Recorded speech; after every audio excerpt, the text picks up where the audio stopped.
अहमद साहब रहमतुल्लाह अलैह आपके मज़ार पे आए हैं। ये देखें, ये मंज़र दिखाया जा रहा है। भाई नदीम और मैं आया हूँ। इन्होंने हज़रत सूफ़ी मोहम्मद बरकत अली रहमतुल्लाह अलैह का जनाजा पढ़ाया। इनकी कब्र एक ऊपर और नीचे भी है। ये यहाँ के खादमीन है माशाल्लाह।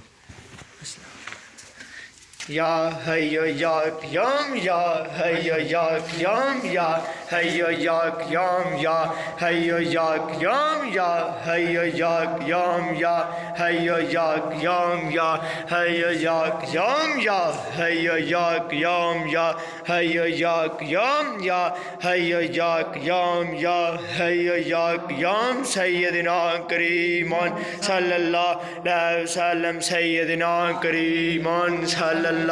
सूफी मोहम्मद बरकत अली रहमतुल्लाह अलैह ने अपनी हयाती में तमीर करवाई। और ये बाबा जी सरकार के बड़े ख़ास आदमी हैं जिन्होंने आपकी ज़िंदगी में आपके साथ अरसा गुजारा। ये बाबा गुलाम मोहम्मद जो जामिया मस्जिद में इमामत करवाते हैं, जुम्मे की नमाज़ पढ़ाते हैं, ये आपको इस मस्जिद की शान के बारे में बताएंगे। ये मस्जिद मुबारक दी ईटा भी फड़ाइया। एक कभी बाबा जी ने ना जो फरमाया तो 100 वाले तक मिस्त्री सी, वो भी मेरा यार सी। उन्हें दिल च किते ख्याल किया कि सरकार को है तो कोई शायद नहीं, तो मस्जिद एडी किदां बनी।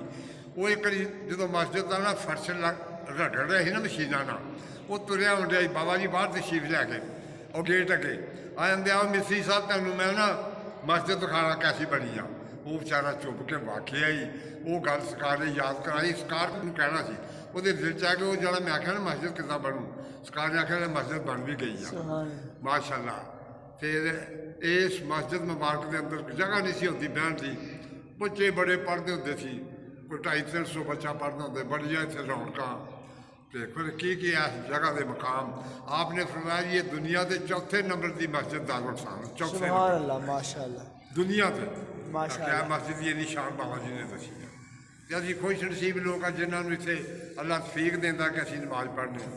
वाह तफीक इल्ला बिल्ला, अल्लाह की तफीक के बगैर तो हाँ जी साढ़े लिए बड़ी खुशकिस्मती कि सानू अल्लाह पाक साधन नसीब फरमाई कि असी गुनाहगार इस मस्जिद जान के नमाज पढ़ने माशाअल्लाह। माशाअल्लाह ये मस्जिद दारुल इहसान